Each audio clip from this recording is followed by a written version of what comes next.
Russia has just officially failed in Bakhmut, and to make things even worse for them, Ukraine potentially will be able to take 100% of Crimea under fire control in the near future. And most likely, Putin already realized that he lost.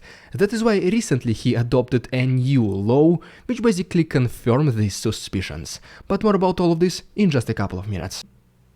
What's up, investors? It's the Russian Dude. And let's get straight to the point and see some more cringe material. And so recently, whenever there was a celebration of work days in Russia on May 1st, the people were receiving these postcards from their local governments, which were saying that whenever the nation faces the great goal, not a single sacrifice is big enough. And I know I might have translated this phrase not so good, but you get the idea. But what makes things worse is that the originator of this phrase is the leader of the Third Reich, Mr. Adolf.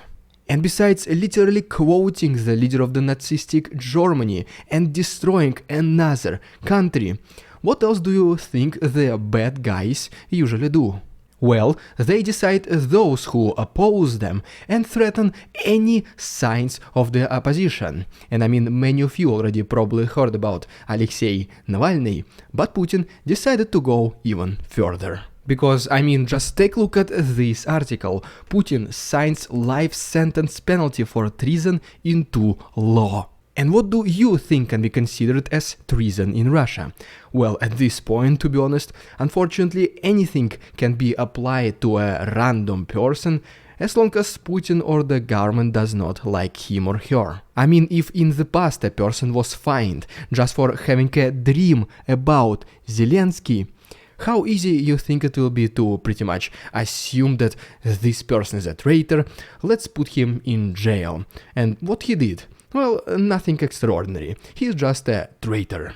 And this particular news about Putin signing a law about the life sentence in jail for treason I was able to find on ground.news. This is the website which I have been personally using for at least last 2 months whenever I was preparing for my daily episodes. Oh, and look, here is this article right here. This is by far the best service which collects the news from different sources in one single place. As you can see, this article is pulled from 43 sources, this one is from 11 and this one is for 122. You can always simply follow your desired topics that you want to see on your main screen, such as for example for me will be the Ukrainian war. And right here if we scroll down it will be top news about Ukraine, the blind spots which we'll talk about very soon, and then the latest coverage. And if you scroll down it's pretty much dozens and hundreds of them. And as soon as we open any particular article, such as for example ours Putin life sentence law, we can see the bias distribution, which shows that there are way more right-winged medias covering this topic. And once you scroll down, you can open any article you want and see their factuality, such as for example high factuality, mixed factuality, and here is my favorite, TASS, the Russian propagandistic service, it is showing us mixed factuality.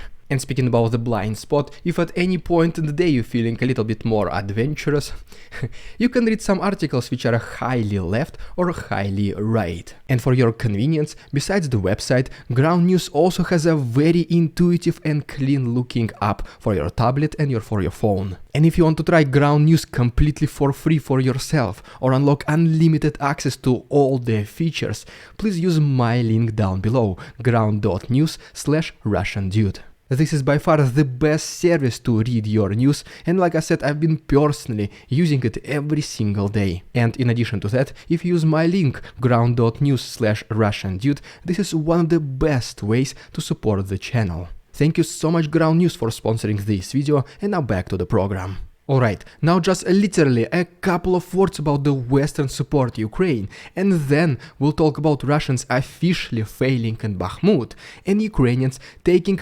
100% of Crimea under fire control. And first of all, as you can see from this picture, Ukrainians are using the British air defense systems AS-90s on their front lines. Then we have a photo by the representative of the Ukrainian Air Force Nikolai Vereshchuk, who is showing the second Patriot system which is already operational in Ukraine.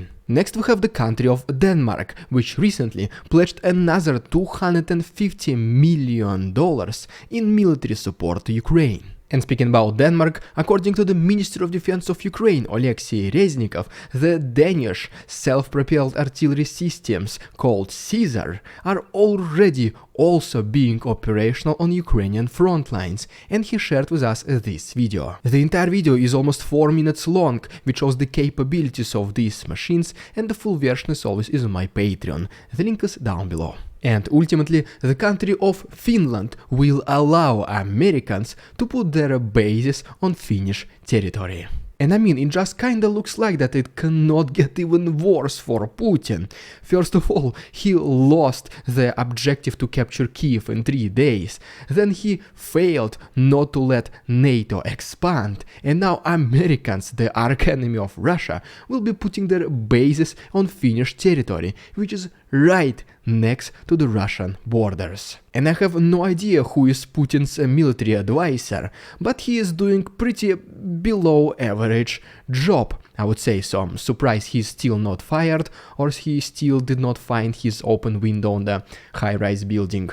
But long story short, if you think that it still can get even worse for the Russian special military operation, and if you want to see what's gonna happen next, can you please like this video and subscribe to my channel. You can also follow my Instagram, because we are getting very close to 4,000 people there, and all the links will be down below. Alright, and now as promised, let's briefly go over the updates in the east and why Russians officially failed in Bakhmut. But first of all, right here is the video from Perm, located deep inside Russia, and as you can see, a local factory which has been producing parts for missiles suspiciously got caught on fire. Then we get closer to the territory of Ukraine, but still while being in Russia, and in Bryansk another train has been derailed from the railroad tracks, and this one has also been carrying some oil and other chemicals. Next we go to Ukraine itself, and as a result of a Russian attack, a residential area has been severely damaged in Chernihiv. And as we get closer to the eastern front lines, according to the report by the Institute for the Study of War, Russians attempted some offensive along Svatove-Crimea front line, but there was no achievements at all. Our next stop brings us to Bakhmut, where the representative of the Ukrainian army, General Syrsky, has once again visited this city. And according to him, for the last several days Ukrainians were successfully repelling the attacks of Russians, but besides that, they were able to do several successful localized counteroffensives.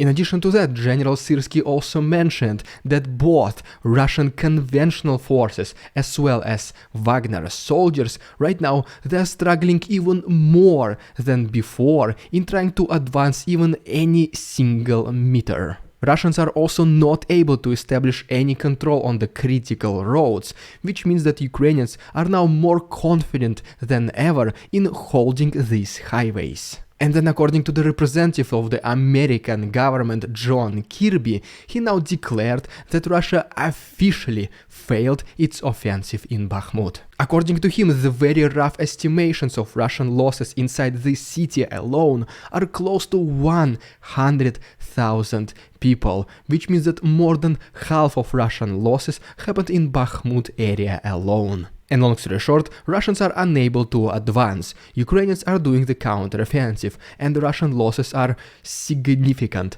to say the least. So pretty much yes, Russian offensive in Bakhmut, maybe it has not been over completely yet, but it definitely failed. And as we go a little bit to the south, to the city of New York, yes, you heard it right, Ukraine has this city, and Russian propagandists, they love it. But long story short, a Ukrainian professional boxer Alexander Usyk has visited this city and even participated in some combat activities. Now let's briefly talk about the same situation in the south of Ukraine and why Ukrainians can potentially take 100% of Crimean Peninsula under fire control.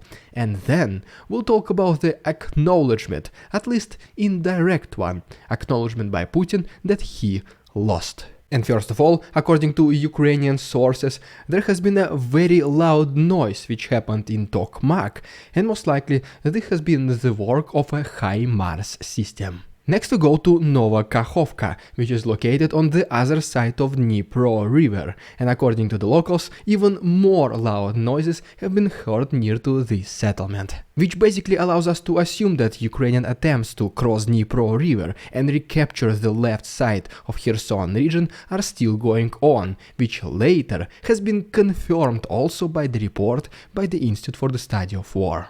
And then we go to notorious Crimea, where recently the local residents of Yevpatoria were able to hear some loud noises, which are most likely the result of a Russian air defense system. Going a little bit to the southeast, to the city of Simferopol, some even more loud claps were heard on the Russian military base. And then going all the way down to Sevastopol, the local residents were able to witness this black smoke, but according to the local Russian authorities and media, it was just Russians testing some military equipment, which to be honest does not look like it at all. And I mean, just take a look how deep inside Crimea these military targets are. And yes, in one way or another, they are related to the military industry of Russians. And at least Ukrainians, or maybe at least Ukrainian supporters, they basically show us that they can reach Russians as deep as all the way to the south of this peninsula. But wait, there is more, because the United Kingdom wants to pledge very long-range missiles up to 300 kilometers to Ukraine. And as you can see from this picture, in case this happens, this will allow Ukrainians to cover 100% of Crimean Peninsula with their firepower. At this very moment, the UK accepts the offers from the Ukrainian side all the way until May 4th, and after this date, the final decision will be made. And to make things even worse for Putin, according to the representative of the US State Department, Vedant Patel, America pretty much green lights the attacks of Ukrainians against this peninsula. And well, if this is still not yet enough, Putin recently signed a new law which practically confirms the assumption that he realizes that he has lost. And what this law basically means is that those Ukrainians living on temporarily occupied territories, such as Zaporozhye, Kherson, Donetsk, Luhansk and Crimea, in case they do not accept forcefully fed Russian passports, they might be deported and declared as a stateless people. This is the final attempt of Putin to kinda retain whatever achievements the Russian army was able to do in Ukraine and make these people Russian citizens. And then if Ukrainians will start to liberate these territories, Putin will start claiming that, now world, look at this, Ukrainians are now attacking the Russian territories and Russian citizens. And I mean, those Ukrainians, it's not like they have a choice that they can refuse this passport. According to this law, if they do not accept it, if they remain Ukrainian citizens, they will be considered as a threat to the nation and they will be forcefully deported. And I mean, if that's not the extremism and not terrorism, I don't know what else it is. Definitely not the liberation. But well, according to the Ukrainian Minister of Reintegration Irina Vereshchuk, she says that those Ukrainians should not accept those Russian fake passports, they should just remain calm, hide if possible, and wait for the Ukrainian forces to save them. Basically, her main statements in this address to the nation is that for those Ukrainians to not collaborate with the Russian invaders, do not accept their passports at all costs, try to evade them as much as possible, or if you can, even leave these territories, or just wait for Ukrainians to liberate them. She was even asking the Red Cross to provide the humanitarian corridor for those Ukrainians to safely escape these occupied territories. With every single decision that Putin makes, he only proves the world even more that he is the real threat. And once and if he is caught, I don't think there'll be any mercy. And I will be reporting on these events as well. And if you don't want to miss as soon as they start happening, just please consider subscribing to my channel. It only takes one click. Thank you so much Ground News for sponsoring this video, and if you guys want to support the channel, please use my link down below, ground.news/RussianDude. Feel free to also check my Patreon, become my channel member or use a PayPal link. Everything can be found to the right and down below. Thank you so much for your attention, товарищи, and see you tomorrow.